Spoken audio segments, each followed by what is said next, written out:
Oi, pessoal! Hoje eu vou falar um pouco sobre o livro Pedagogia da Autonomia. Este livro foi escrito por Paulo Freire, um importantíssimo e renomado educador da nossa atualidade. A editora é a Paz e Terra. Este livro foi dividido em 3 capítulos, e nesses capítulos ele traz enumerados saberes que são necessários à prática educativa, ao qual ele denomina como as exigências do ensinar.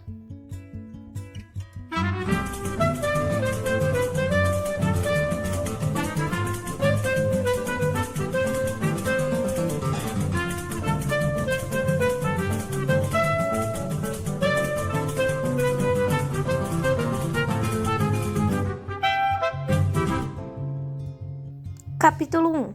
Não há docência sem discência. Neste capítulo, Paulo Freire critica o ensino tradicional, ao qual ele denomina como educação bancária, onde o professor detém todo o conhecimento e transfere ou deposita no aluno o seu saber.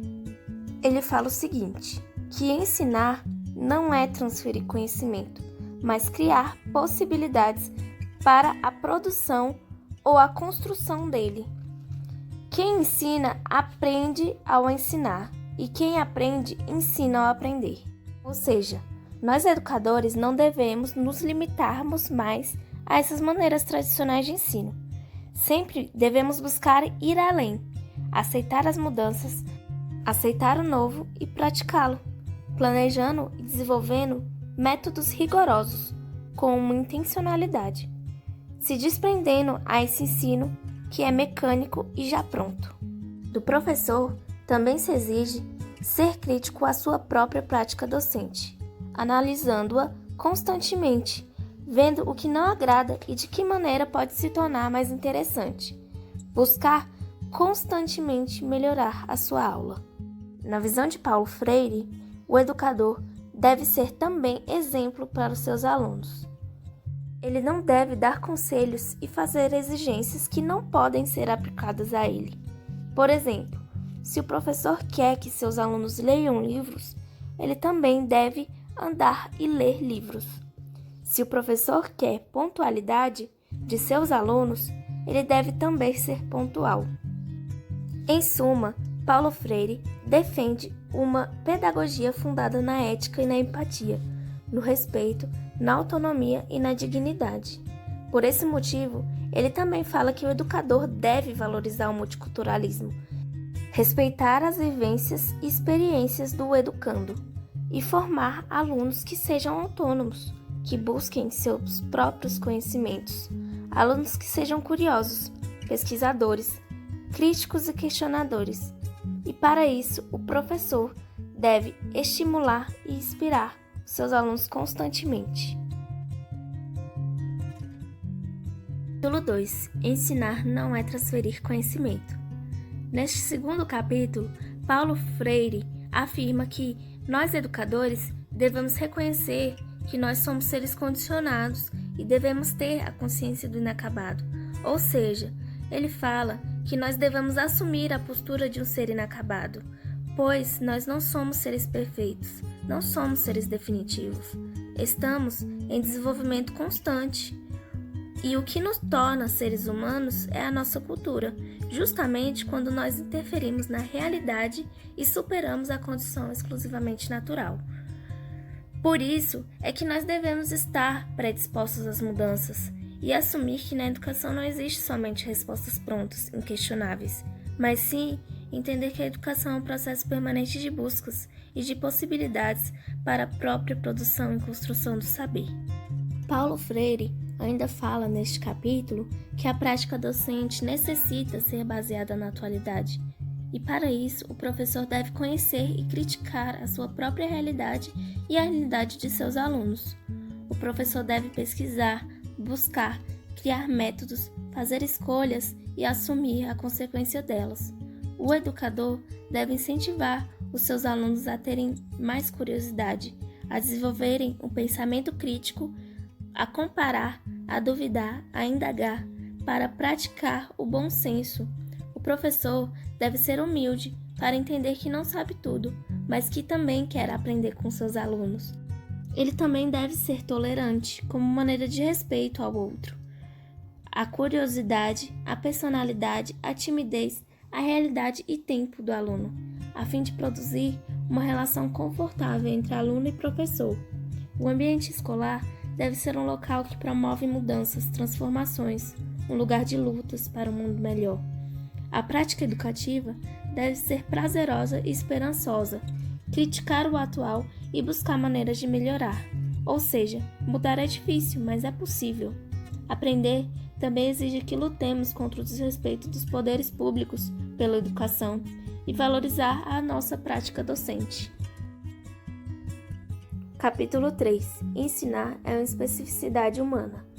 Neste terceiro e último capítulo, Paulo Freire fala que o educador ele deve ter segurança, competência profissional, generosidade e muito comprometimento com a prática docente. Ele afirma que o professor deve levar a sério sua formação e a sua profissão. Ele precisa estudar, pesquisar, se aprofundar nos saberes para assumir o seu papel como um professor competente e promover uma educação de maior qualidade para os seus alunos. Ele afirma que o ensinar exige autoridade e liberdade com tomada de decisões conscientes, ou seja, o professor deve deter autoridade, porém a sua prática docente deve ser democrática, dando aos alunos uma maior liberdade, numa medida certa. Essa liberdade não deve ser entendida como a falta de limites. Neste capítulo, Paulo Freire ainda afirma que a virtude da coerência é indispensável para a tomada de decisões conscientes. Ou seja, um professor que utiliza da prática progressista deve se desprender de posições preconceituosas, ou senão vai ter a sua autoridade questionada, assim como aquele professor que não tem segurança daquilo que ensina.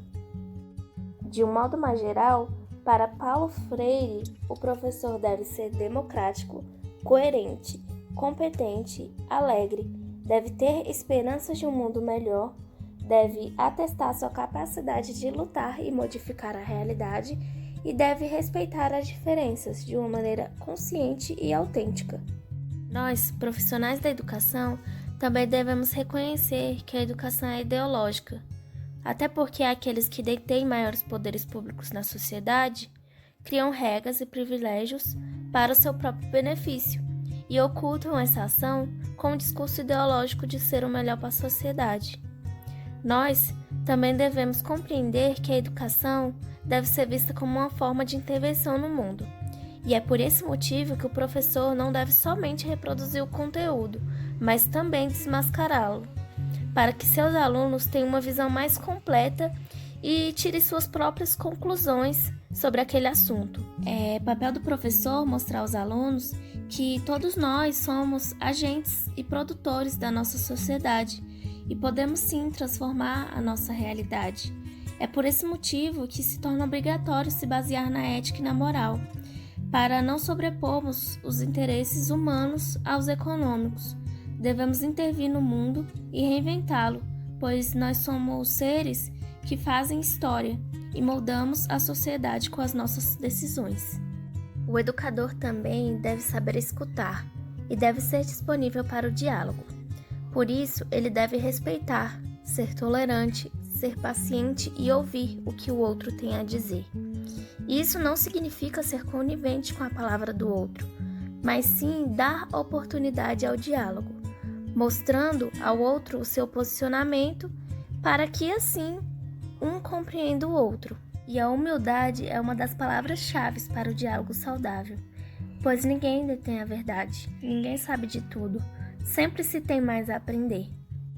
Os professores e alunos devem fazer da sala de aula um ambiente democrático, confortável, acolhedor, onde não se há massacres à criatividade, à curiosidade e à liberdade. O professor, ele deve mostrar o seu afeto aos seus alunos e deve querer o bem deles, inspirá-los constantemente a irem atrás daquilo que acreditam, a irem atrás da construção e da produção do seu conhecimento, com autonomia, com curiosidade e com sede de saber sempre mais.